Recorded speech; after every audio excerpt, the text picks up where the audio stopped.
चांद पर झंडा गाड़ने वाली भारतीय स्पेस एजेंसी इसरो ने राम मंदिर की तस्वीरें जारी की हैं। ये तस्वीरें रामलला की प्राण प्रतिष्ठा से ठीक एक दिन पहले जारी की गई हैं।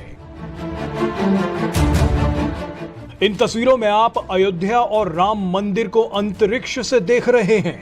इस तस्वीर को ध्यान से देखिए, यही है राम मंदिर। तस्वीर में आपको 2.7 एकड़ में बना राम जन्मभूमि स्थल पूरा का पूरा दिख रहा होगा। इसरो ने जो तस्वीरें जारी की हैं, इसमें मंदिर के अलावा सरयू नदी को भी दिखाया गया है। दशरथ महल और अयोध्या रेलवे स्टेशन भी साफ तौर पर देखे जा सकते हैं। ये तस्वीरें हेलो नमस्कार, जय श्री राम। हम मौजूद है वरताल धाम अपने यूट्यूब लाइव पे। राम लला के जन्मदिन के उत्सव पर हम लोग यहाँ पर शो हो रहा है। आप देख रहे हैं कि सब कितने जबरदस्त तरीके से फायर हो रहे हैं और यहाँ सारे लोग मौजूद हैं।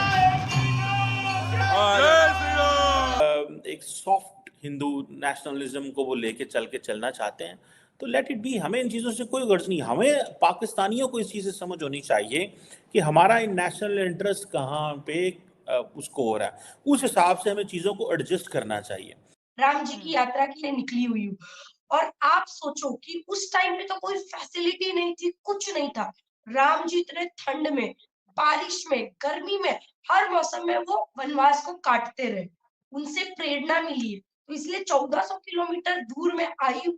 उनकी मस्जिद को छोड़ दें, अब बाकी चीज़ों का आप देख लें। वो अभी इंडिया हमसे बहुत आगे चला गया। हम वहाँ पे सोच भी नहीं सकते अगले 10-15 साल जाने का। और to my thinking, I think we are lagging in education, we are lagging in self awareness. जब तक हमें इस चीज़ की अवेयरनेस नहीं आएगी कि एजुकेशन हमारी लाइफ में कितना इंपॉर्टेंट रोल प्ले कर रही है। ठंड का असर नहीं है, पैर में छाले पड़ गए, ठंड इतनी है, लेकिन ये जो झंडा दिख रहा है आपको राम जी का, दिख रहा है। ये हौसला बढ़ाता है मेरा। राम नाम करते हुए मैं निकलती हूँ। अब होगा क्या? अब जारी बात है, जो राम मंदिर की सारी जो मैसेजिंग अगर आप देखें, वो एक सोशल वेलफेयर और डेवलपमेंट की मैसेजिंग है, ठीक है जी। और उन्होंने क्योंकि अयोध्या के अंदर बहुत सारे प्रोजेक्ट्स भी अनाउंस किए हैं, यूपी के अंदर उनका बड़ा कंट्रोल है। राम जी की धरती है, हम राम जी को भारत में नहीं पूजेंगे तो भाई इस्लामिक कंट्री में थोड़ी जाके पूजेंगे। मैं ये कह रहा हूँ कि हमारा जो मेंटालिटी सिर्फ मस्जिद या मंदिर बनाने की हद तक नहीं है, बल्कि ये जो ब्रेन है हमारा, अगर उसके अंदर वो ब्यूटी नहीं आ सकी तो ये सारे मस्जिद और मंदिर जो उनका मकसद जो है वो बेकार हो जाता है। जय हिंद दोस्तों, स्वागत है आपका हिंदुस्तान वन में। तो दोस्तों, आप सबको सबसे पहले जय श्री राम। तो दोस्तों, बताना चाहेंगे कि इसरो ने अंतरिक्ष से भव्य राम मंदिर की झलक दिखाई है। इसरो ने अपने स्वदेशी उपग्रह का उपयोग करके ये तस्वीरें ली है, जो हमने फिलहाल वीडियो में देखी। भारतीय रिमोट सेंसिंग सीरीज के सैटेलाइट के जरिए ली गई इन तस्वीरों में 2.7 एकड़ में फैला राम जन्मभूमि स्थल को देखा जा सकता है। अयोध्या में निर्माणाधीन राम मंदिर की ये तस्वीरें पिछले साल 16 दिसंबर को ली गई थी। हालांकि तब से अयोध्या में घने कोहरा छाए हुए हैं, जिसके कारण और तस्वीरें इसरो जो है वो नहीं ले पाया है। लेकिन इन सैटेलाइट तस्वीर में दशरथ महल और सरयू नदी को भी साफ देखा जा सकता है। इसके अलावा अयोध्या का रेलवे स्टेशन भी दिखा जा सकता है। तो दोस्तों, आज 22 जनवरी 2024 के दिन भगवान श्री राम का जो आज मंदिर जो है, भगवान श्री राम मंदिर, इस मंदिर का आज जो है वो इनॉग्रेशन था, यानी कि प्राण प्रतिष्ठा महोत्सव था, जो आज पूरे होशोल्लास से संपूर्ण हुआ है।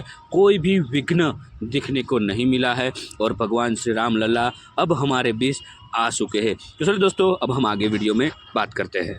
कि हमें एक तस्वीर जारी की है और वो तस्वीर ये है इसरो ने कि स्पेस से जो है वो देखिए राम मंदिर कैसा नजर आता है, राम टेम्पल स्पेस से कैसा नजर आता है।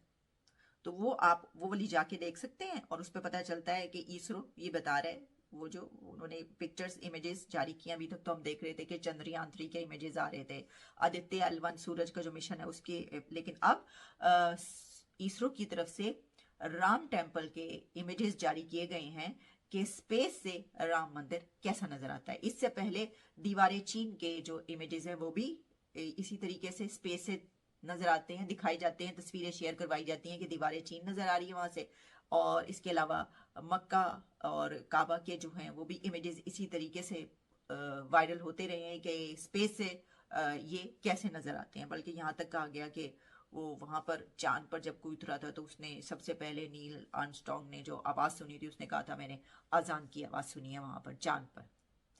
तो अब पता नहीं वहां पे अजान कौन दे रहा था। अच्छा, अजान से ये चीज समझ नहीं आती मुझे कि अगर यहाँ पर कोई मंदिर बनता है तब भी मुसलमानों पे जुल्म होता है, अगर डेवलपमेंट होती है तब भी मुसलमानों पे जुल्म होता है, अगर कश्मीर की बात मतलब उठती है तो तब भी मुसलमानों पे जुल्म होता है। तो मुझे समझ नहीं आ रहा कि हो किन मुसलमानों पे जुल्म रहा है, क्योंकि हम भी तो मुसलमान हैं, हम पे तो कोई जुल्म नहीं हो रहा है। मंदिर वहां बन रहा है, पाकिस्तान में अलग लोगों की जल रही है, पाकिस्तान में अलग सरकार की जल रही है, पाकिस्तान में अलग पॉलिटिक्स खेली जा रही है। बीजेपी फील्ड में उतरी ही इसी चीज के लिए है कि वो काम करेगी, और उनके मैनिफेस्टो में ही था कि राम मंदिर को बनाना और राम मंदिर की इनॉग्रेशन करना, तो ये बीजेपी के मैनिफेस्टो में ही था।